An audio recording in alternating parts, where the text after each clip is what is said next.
നമസ്കാരം. ഞാൻ Bijeesh Valloor, professionally full time ട്രേഡറാണ്. നമുക്ക് ഒരു ദിവസങ്ങളിൽ നിഫ്റ്റീനെ മാനേജ് ചെയ്യാനുള്ള റൈറ്റ് സെറ്റപ്പ് നോക്കാം. എന്താണ് നിഫ്റ്റിയുടെ ഒരു കറണ്ട് ട്രെൻഡ്? ഒരു ട്രെൻഡ് നമുക്ക് എങ്ങനെ മാനേജ് ചെയ്താലാണ് നമുക്ക് പ്രോഫിറ്റബിൾ ആകാൻ പറ്റുന്നത്? ഇപ്പോൾ വരും ദിവസങ്ങളായാലും നിഫ്റ്റിയുടെ എക്സ്പയറി ആണ്. എക്സ്പയറിയിൽ അതിന് മുൻപ് തന്നെയായിട്ട് നിഫ്റ്റിയുടെ ലോങ് ടൈം വ്യൂവിൽ ഒരു സിറ്റുവേഷൻ എപ്പോഴും ശ്രദ്ധിക്കണം. നിഫ്റ്റിയെ കുറിച്ച് നമ്മൾ സൂചിപ്പിച്ചിരുന്നത്, കഴിഞ്ഞ ദിവസങ്ങളുടെ വീഡിയോസിൽ സൂചിപ്പിച്ചിരുന്നത് 23,400 താഴത്തേക്ക് സസ്റ്റെയിൻ ചെയ്ത് കഴിഞ്ഞാൽ വീക്ക്നെസ് ആണ്. മാർക്കറ്റിൽ വലിയ പ്രോഫിറ്റ് ബുക്കിന് ഒരു സാധ്യത നമ്മൾ സൂചിപ്പിച്ചിരുന്നു. അപ്പോൾ കഴിഞ്ഞ ദിവസങ്ങളിൽ ഇൻട്രാഡേയിലായാലും അതിൻ്റെ താഴത്തേക്ക് നിലനിർത്തിയതിന് ശേഷം നിഫ്റ്റിയിലായാലും വലിയൊരു ഫാളാണ് മാർക്കറ്റിൽ വന്നിരുന്നത്. അപ്പോൾ അതിന് ശേഷമാണ് ഇന്നത്തെ ഒരു ക്ലോസിങ് 23,332 ക്ലോസ് ചെയ്തിരിക്കുന്നത്. എപ്പോഴും കറണ്ട് സിറ്റുവേഷൻ മനസ്സിലാക്കുക. നമ്മൾ ഈ ഒരു ലെവലിന്റെ മുകളിലേക്ക് ക്ലോസ് ചെയ്തപ്പോൾ തന്നെ നിഫ്റ്റി ഒരു ബൈ ട്രെൻഡാണെന്ന് സൂചിപ്പിച്ചായിരുന്നു. അതിനുശേഷമായാലും നിഫ്റ്റിക്ക് ഈ ഒരു ഹയർ ലെവല് ഇനി ഫർദർ ബൈയുടെ ഒരു ഓപ്പർച്യൂണിറ്റി 23,888 മുകളിലേക്ക് ക്ലോസിംഗ് ബേസിസിൽ നിലനിർത്തിയാലാണ് മുകളിലേക്കുള്ള ഒരു സാധ്യത നമ്മൾ സൂചിപ്പിച്ചിരുന്നു. അപ്പൊ നിഫ്റ്റിയിലും ഈ ഒരു മൊമെന്റം ഇവിടെ നിന്ന് പോകുന്ന ഈ ഒരു മൊമെന്റം പോസിറ്റീവ് മൊമെന്റ് ആണ്. വളരെ സ്ട്രോങ് ആയിട്ടൊരു പോസിറ്റീവ് മൊമെന്റ് എന്നാണ് സൂചിപ്പിച്ചിരുന്നത്. ഈ പോസിറ്റീവ് മൊമെന്റത്തിന് നിലനിർത്തേണ്ട റെസിസ്റ്റൻസ് 23,888 ആണ്. അപ്പൊ 23,888 മുകളിലേക്ക് നിലനിർത്തിയാൽ വീണ്ടും ഫർദർ ആയിട്ടുള്ള അപ്പ് മൂവ്മെന്റ് നിഫ്റ്റിയിൽ സംഭവിച്ചേനെ. പക്ഷേ നിഫ്റ്റിയിൽ നിലനിർത്തേണ്ട സപ്പോർട്ട് 23,400 ആയിരുന്നു. ഈ 400 താഴത്തേക്ക് നിഫ്റ്റി ഇപ്പോൾ ക്ലോസ് ചെയ്തിട്ടാണ് നിൽക്കുന്നത്. അപ്പോൾ വരും ദിവസങ്ങളിലല്ലെങ്കിലും വരാൻ പോകുന്ന ദിവസങ്ങളിലായാലും ഇതിന് താഴത്തേക്ക് നിലനിന്നാൽ കുറച്ച് വീക്ക്നെസ് തന്നെയാണ്. നിഫ്റ്റിക്ക് ഇനി ഈ ഒരു ലെവലൊന്നും നല്ല വലിയൊരു സപ്പോർട്ടില്ല. ലോങ് ടൈം വ്യൂവിലേക്ക് ഉള്ള നല്ല സപ്പോർട്ടുകൾ കാണുന്നില്ല. ഇൻട്രാഡേയിൽ സപ്പോർട്ടിന്റെ മുകളിൽ നിലനിൽക്കുമ്പോൾ ബൈയിലേക്ക് നിലനിൽക്കുക, അത് രീതിയിലാണ് നമുക്ക് മാനേജ് ചെയ്യാനായിട്ട് സാധിക്കുള്ളൂ. അല്ലെങ്കിൽ നിഫ്റ്റിക്ക് 23,888 മുകളിലേക്ക് തന്നെ ഇനി സസ്റ്റെയിൻ ചെയ്യണം. എന്നാൽ മാത്രമാണ് നിഫ്റ്റിക്ക് ഒരു ബൈക്ക് ഒരു സാധ്യത വരുന്നത്. അല്ലെങ്കിൽ ഇപ്പോൾ നമ്മൾ സൂചിപ്പിച്ചിരുന്നത് 23,400 ആണ് ഇമ്പോർട്ടൻ്റ് ആയിട്ടുള്ള സപ്പോർട്ട്. അപ്പോൾ അതിന്റെ മുകളിലേക്കെങ്കിലും ഒരു ക്ലോസിംഗ് ബേസിസിൽ നിലനിർത്തണം. അപ്പോൾ 23,400 ആ ഒരു റേഞ്ച് സ്ട്രോങ് ആയിട്ട് റെസിസ്റ്റൻസ് ആയിട്ട് ആക്ട് ചെയ്യും. അതുപോലെ തന്നെ 23,800 റേഞ്ച് സ്ട്രോങ് ആയിട്ടുള്ള റെസിസ്റ്റൻസ് ആയിട്ട് ആക്ട് ചെയ്യും. ഇവിടെ 23,400 അല്ല ആക്ട് ചെയ്യുന്നത്, 23,430 ലോവർ ലെവലാണെങ്കിൽ ഈ ഒരു ലെവലാണ് സ്ട്രോങ് ആയിട്ടുള്ള സപ്പോർട്ട് ലെവൽ വരുന്നത്. 22,800 മുതലാണ് തുടങ്ങുന്നത്. 22,800, 700 ഈ റേഞ്ചൊക്കെ മുകളിലേക്ക് ബൗൺസ് ചെയ്യാൻ സാധ്യമായിട്ടുള്ള ഒരു ഏരിയ ആണ്. അപ്പോൾ പ്രത്യേകം ശ്രദ്ധിക്കുക. നിഫ്റ്റി ഇൻ കേസ് ലോവർ ലെവലിലേക്ക് വരാൻ പോകുന്ന ഒരു ദിവസങ്ങളിലായാലും ഈ ഒരു ലെവൽ ടെസ്റ്റ് ചെയ്യുമ്പോൾ ബൗൺസ് ചെയ്യാൻ സാധ്യതയുണ്ട്. ഈ ഒരു ലെവല് റെസിസ്റ്റൻസ് ആയിട്ട് ആക്ട് ചെയ്യാനും സാധ്യതയുണ്ട്. അപ്പോൾ വരാൻ പോകുന്ന ദിവസങ്ങളിൽ ഏതെങ്കിലും ഒരു ദിവസങ്ങളിലായാലും ഇതിന്റെ മുകളിലേക്ക് ക്ലോസിംഗ് ബേസിസിൽ നിലനിർത്തി കഴിഞ്ഞാൽ, ഏതെങ്കിലും റെസിസ്റ്റൻസിന്റെ മുകളിലേക്ക് ക്ലോസിംഗ് ബേസിസിൽ നിലനിർത്തി കഴിഞ്ഞാൽ മുകളിലേക്കുള്ളൊരു സാധ്യത കൂടുതലായിരിക്കും. അപ്പോൾ വരും ദിവസങ്ങളിൽ ഇപ്പോഴത്തെ ഒരു സെറ്റപ്പിൽ നിഫ്റ്റിയുടെ ഒരു ട്രെൻഡ് നമുക്ക് എങ്ങനെ മാനേജ് ചെയ്യാം, ഏതാണ് റൈറ്റ് ആയിട്ടുള്ള സപ്പോർട്ട് റെസിസ്റ്റൻസ് എന്ന് നമുക്ക് നോക്കാം.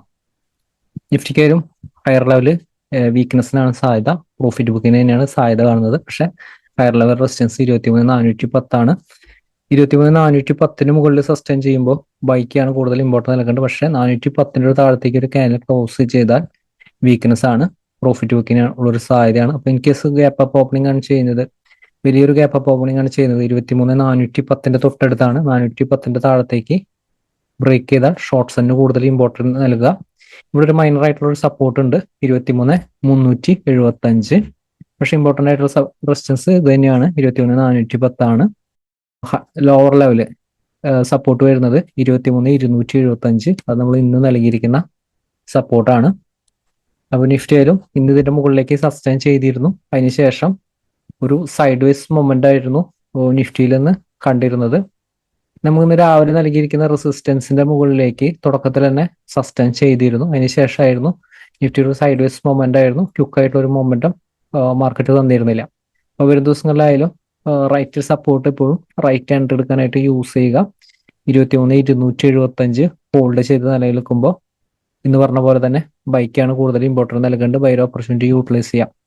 അതുപോലെ തന്നെ ഇൻ കേസ് ഓപ്പൺ ചെയ്യുന്നത് 23,275 താഴെയാണ്, ഷോർട്ട്സിന്റെ ഓപ്പർച്യൂണിറ്റി യൂട്ടിലൈസ് ചെയ്യാം. ക്വിക്കായിട്ടുള്ള ഒരു ഫാള് നമുക്ക് മാർക്കറ്റിൽ കിട്ടും. ഇതിൻ്റെ ഒരു താഴെ 23,220 സപ്പോർട്ട് വരുന്നത്. 23,220 താഴെ സസ്റ്റെയിൻ ചെയ്താൽ 23,130 സപ്പോർട്ട് വരുന്നത്. 23,130 സ്ട്രോങ് ആയിട്ടുള്ള സപ്പോർട്ടാണ്. ലോവർ ലെവൽ സ്ട്രോങ് ആയിട്ടുള്ള സപ്പോർട്ടാണ്. ഈ ഒരു ലെവലാണ് ഓപ്പൺ ചെയ്യുന്നതെങ്കിൽ ബൈഡ് ഓപ്പർച്യൂണിറ്റി കുറച്ചുകൂടി സ്ട്രെങ്ത് കിട്ടണമെങ്കിൽ 23,275 മുകളിലേക്ക് സസ്റ്റെയിൻ ചെയ്യണം. അതേപോലെ തന്നെ ഓപ്പൺ ചെയ്യുന്നത് ഈ രണ്ട് സപ്പോർട്ട് റെസിസ്റ്റൻസ് റേഞ്ചിന്റെ ഇടയിലാണെങ്കിൽ പ്രത്യേകം ശ്രദ്ധിക്കുക. റെസിസ്റ്റൻസിന്റെ അടുത്ത് പോയിട്ട് തിരിച്ചു വരുമ്പോഴുള്ള ഷോർട്ട്സിന്റെ ഓപ്പർച്യൂണിറ്റിക്ക് കൂടുതൽ ഇമ്പോർട്ടൻസ് നൽകണം. മാർക്കറ്റ് വീക്ക്നെസ് ആണ്. അപ്പൊ പക്ഷേ അതുകൊണ്ട് തന്നെ ഇൻ കേസ് ഇതിന്റെ മുകളിൽ ബൈ ഓപ്പർച്യൂണിറ്റി യൂട്ടിലൈസ് ചെയ്താലും 23,410 മുകളിൽ ബൈ ഓപ്പർച്യൂണിറ്റി യൂട്ടിലൈസ് ചെയ്താലും തിരിച്ച് റിവേഴ്സ് ആയ ഷോർട്ട് സെൽ ചെയ്യാൻ റെഡി ആയിട്ടുള്ള രീതിയിലായിരിക്കണം ബൈ ഓപ്പർച്യൂണിറ്റി യൂട്ടിലൈസ് ചെയ്യേണ്ടത്. കാരണം മാർക്കറ്റ് ഒരു ട്രെൻഡ് 410 ഒരു താഴത്തേക്ക് സസ്റ്റെയിൻ ചെയ്തപ്പോൾ തന്നെ വീക്ക്നെസ് ആണ്. ലോങ് ടൈം വ്യൂവില് വീക്ക്നെസ് ആണ് കാണുന്നത്. എപ്പോഴും ശ്രദ്ധിക്കേണ്ട കാര്യം, ഇപ്പോൾ സപ്പോർട്ട് റെസിസ്റ്റൻസ് അനുസരിച്ച് എൻട്രി എടുക്കുമ്പോൾ ശ്രദ്ധിക്കേണ്ട കാര്യം, സപ്പോർട്ട് റെസിസ്റ്റൻസിന്റെ അടുത്ത് എപ്പോഴും എൻട്രി എടുക്കുക. മാർക്കറ്റിൽ ബൈ ഓപ്പർച്യൂണിറ്റി ആണെങ്കിലും ഷോർട്ട്സ് ആൻഡ് ഓപ്പർച്യൂണിറ്റി ആണെങ്കിലും എപ്പോഴും നല്ല റൈറ്റ് സപ്പോർട്ട് റെസിസ്റ്റൻസിന്റെ അടുത്ത് നിന്ന് എൻട്രി എടുക്കുമ്പോൾ ആ ഒരു എൻട്രി നമുക്ക് ഈ ക്വിക്കായിട്ടുള്ള ഒരു പ്രോഫിറ്റ് നമുക്ക് തരും. ഇന്ന് രാവിലെ നൽകിയിരിക്കുന്ന റെസിസ്റ്റൻസ് ആണ്. ആ റെസിസ്റ്റൻസിന്റെ അടുത്ത് നിന്നുള്ള ഷോർട്ട് സെല്ല് ക്വിക്കായിട്ടുള്ള ഒരു ഫാള് മാർക്കറ്റിൽ അത് കിട്ടിയിരുന്നു. അപ്പൊ അതിനുശേഷം ഇന്ന് രാവിലെ നമുക്ക് റെസിസ്റ്റൻസിന്റെ മുകളിലേക്ക് രണ്ട് റെസിസ്റ്റൻസ് ഇവിടെ നൽകിയിരുന്നു. റെസിസ്റ്റൻസിന്റെ മുകളിലേക്ക് സസ്റ്റെയിൻ ചെയ്ത ക്യാനലാണിത്. എപ്പോഴും റെസിസ്റ്റൻസിന്റെ മുകളിലേക്ക് സസ്റ്റെയിൻ ചെയ്ത ക്യാനൽ എപ്പോഴും ശ്രദ്ധിക്കുക. പക്ഷെ സൈഡ് വേസ് മൊമെന്റ് ആയിരുന്നു ഇന്നത്തെ മാർക്കറ്റ്. കൃത്യമായിട്ട് ബൈ മൊമെന്റ് തന്നെയായിരുന്നു. കാരണം മാർക്കറ്റ് വീക്ക്നെസ് ആയാലും റെസിസ്റ്റൻസിന്റെ മുകളിലേക്ക് സസ്റ്റെയിൻ ചെയ്തു. അപ്പൊ എപ്പോഴും ശ്രദ്ധിക്കുക, മാർക്കറ്റ് വീക്ക്നെസ് ആയാലും റെസിസ്റ്റൻസിന്റെ മുകളിലേക്ക് സസ്റ്റെയിൻ ചെയ്യുമ്പോൾ ഇവിടെ ഇമ്പോർട്ടന്റ് റെസിസ്റ്റൻസ് 23,410 ആണ്. ബൈക്ക് ഇമ്പോർട്ടന്റ് കൊടുക്കാം. പക്ഷെ ഇതിന്റെ താഴെ വൺസ് ക്ലോസ് ചെയ്താൽ വീക്ക്നെസ് ആണ്. പ്രോഫിറ്റ് ബുക്കിംഗ് തന്നെയാണ് സാധ്യത വരുന്നത്. ഈ രണ്ട് റേഞ്ചിന്റെ ഇടയിലാണെങ്കിൽ പ്രത്യേകം ശ്രദ്ധിക്കണം. സപ്പോർട്ടിൽ ഹോൾഡ് ചെയ്ത് തിരിച്ചു കയറുമ്പോൾ ഉള്ള ഒരു ബൈ ഓപ്പർച്യൂണിറ്റിക്ക് കൂടുതൽ ഇമ്പോർട്ടൻസ് നൽകാം. എപ്പോഴും റൈറ്റ് എൻട്രി ശരിക്കും ഓപ്ഷൻസിലൊക്കെ നല്ലൊരു പ്രീമിയം ഒക്കെ ജമ്പ് ചെയ്യുന്നതൊക്കെ എപ്പോഴും നല്ല റൈറ്റ് സപ്പോർട്ട് റെസിസ്റ്റൻസിന്റെ അടുത്തുനിന്നുള്ള എൻട്രി ആയിരിക്കും വരുന്നത്. ഇപ്പൊ നിഫ്റ്റിയിലായാലും ഇപ്പോൾ വരും ദിവസങ്ങളിലായാലും എക്സ്പയറി ആണ്. അപ്പോൾ ഇത്തരം സപ്പോർട്ട് റെസിസ്റ്റൻസ് അനുസരിച്ച് മാനേജ് ചെയ്യുക. മാർക്കറ്റിലെ എക്സാക്ട് ട്രെൻഡിൽ നിലനിൽക്കാനായിട്ട് സാധിക്കും. മാർക്കറ്റിലെ വലിയ അവസരമായിട്ട് നമുക്ക് ഒരു ദിവസം അപ്ഡേറ്റിൽ വീണ്ടും കാണാം. Thank you.